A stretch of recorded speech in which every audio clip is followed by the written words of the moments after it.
կլիմական առումով 2026 թվականի եւ գարունը եւ հունիսը բացառիկ ուրեմն ամիսներ էին, որովհետեւ հունվարից սկսած մինչև մայիս, այսինքն 5 ամիս շարունակ հանրապետության տարածքում տեղումների քանակը եղել է նորմայից ավել։ Առանձին ամիսներին, ինչպես արդեն նշվեց, հատկապես փետրվարին, մարտին, մենք ունեցել ենք հատվածներ, հատկապես Արագածի հարավային լանջերին, եւ տեղումների քանակը եռակի եւ քառակի անգամ եղել է նորմայից բարձր։ Ես շուրջ 25 տարի լինում եմ լեռներում եւ չեմ հիշում որևէ տարի, երբ ծովի մակերևույթից 2700-2800 մետր բարձրության վրա տարվա այս ժամանակահատվածում, այսինքն հունիսի 20-ի դրությամբ, 20-21-ի դրությամբ լինեն ձնաբծեր, որոնց բարձրությունը կարող է հասնել մինչև 3-ից 4 մետրի, իսկ առանձին հատվածներում կան հատվածներ, որտեղ մինչև 6 մետր բարձրությամբ ձնաբծեր կան։ Ավելին 2900-ից 3000 մետր բարձրությունների վրա մենք ունենք դեռ համատարած ձնածածկույթ, այսինքն ոչ թե դրանք ձնաբծեր են, այլ կա համատարած ձնածածկույթ։ Մեր ակնալիճը Գեղամալեռների վրա, Քարելիճը Արագածի վրա, երբ որ սառույցից ազատվում են սովորաբար մայիսի 20-ի դրությամբ, ներկա պահին եւ Քարելիճը եւ ակնալիճը գրեթե մեծ մասամբ դեռ սառցապատ են։ Հիմա անցնենք կանխատեսումներին։ Առաջիկա օրերի մասին եմ ուզում խոսել։ Պետք է ասեմ, որ այսօրվանից սկսած մինչև հունիսի 27-ը ներառյալ Հայաստանը գտնվելու է սերծովյան ցիկլոնի ազդեցության գոտում, որը հատկապես շատ ակտիվ կլինի հունիսի 24-ին եւ հունիսի 27-ին։ Հունիսի 25-ին եւ 26-ին այն իր ազդեցությունը հիմնականում կթողնի Հայաստանի հյուսիսային եւ արևելյան շրջանների վրա։ Այսպիսով հունիսի 24-ից 27-ը ընկած ժամանակահատվածում, հատկապես գիշերը եւ հետկեսօրյա ժամերին, երեկոյան ժամերին, հանրապետության շրջանների մեծ մասում կդիտվեն ամպրոպային բնույթի կարճատև անձրևներ ժամանակ առ ժամանակ, առանձին հատվածներում կրկին կտեղա կարկուտ։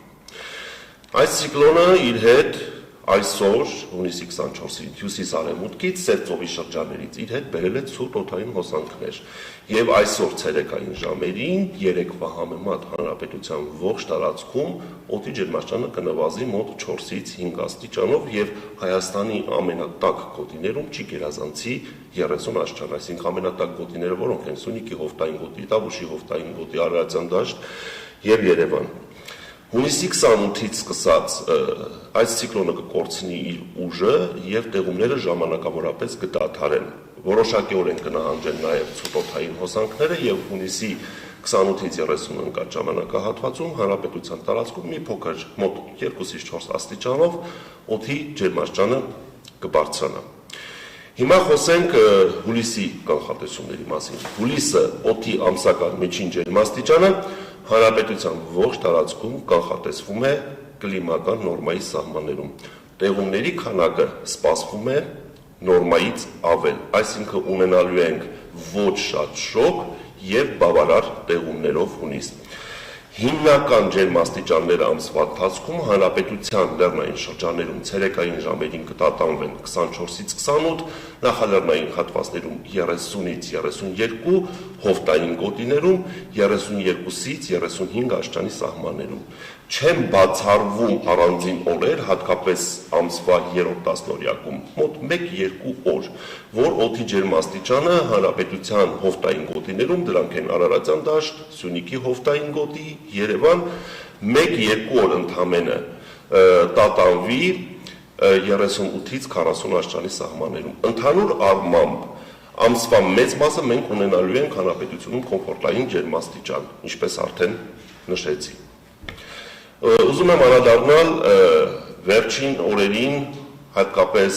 հունիսի 19-ին եւ 20-ին հանրապետության հյուսիսային կեսում Շիրակ լոռի Տավուշ դիտված կարգտահարության դեպքերին խոշոր տրամաչափի։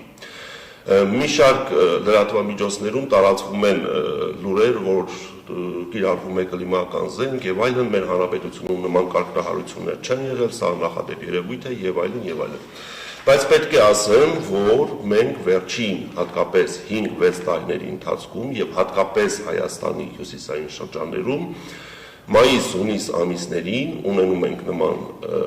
խոշոր դրամաչափի կարգտահարության դեպքեր, որը պայմանավորված է մթնոլորտի շրջանառության փոփոխությամբ, այսինքն ինչ փոփոխություն ունենք մենք մթնոլորտի շրջանառության մեջ։ Հունիս ամսից սկսած սովորաբար Հայաստանում սկսում են գերակշռել արևադարձային տակոթային հոսանքները, բայց վերջին տարիներին մենք ունենք միջօրեականի ուղղությամբ շրջանառություն, այսինքն ինչ է նշանակում միջօրեականի ուղղությամբ շրջանառություն, որ հարավից ներթափանցած տակոթի ալիքը անմիջապես կարող է ընդհատվել հյուսիսից ներթափանցող ցուրտ օդային հոսանքներով։ Այդ ցուրտ եւ տաք օդային հոսանքների բախման արդյունքում առաջանում են մթնոլորտային ճակատներ։ Այդ մթնոլորտային ճակատներին էլ ցերեկային ժամերին գումարվում է վերընթաց հոսանքները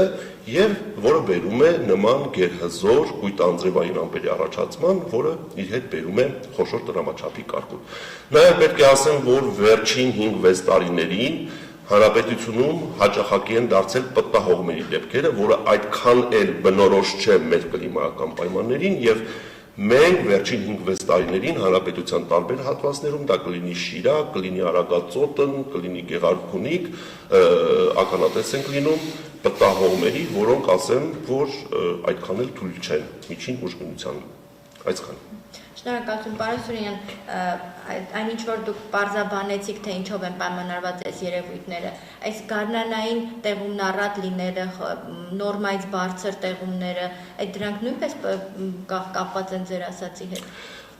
Ուրեմն պայմանավորված է ընդհանուր երկրագնդի մասշտաբի մթնոլորտի շրջանառությամբ։ Լինում են այո այդպիսի տարիներ, երբ որ մթնոլորտի շրջանառությունը իր բնորոշից խախտվում է եւ որը բերում է նման կլիմայական ցուցանիշների խախտման, այսինքն առատ տեղումներ, ցածր ջերմաստիճաններ, ինտենսիվ տեղումներ, կարգտահարություններ եւ այլն եւ այլն։ Իսկ այս ամեն ինչը գյուղատնտեսական առումով ինչ նշանակություն ունեցավ,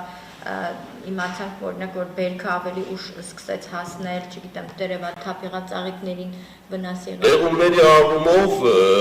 գյուղատնտեսությանը առանձնապես վնաս տեղումները, առատ տեղումները գյուղատնտեսությանը առանձնապես վնաս չեն հասցրել, իսկ կարկուտը դե չմեկնաբանեմ, դուք տեսաք, թե Շիրակ, Լոռի, Տավուշ հատվածներում ինչպիսի վնասներ էր հասցրել։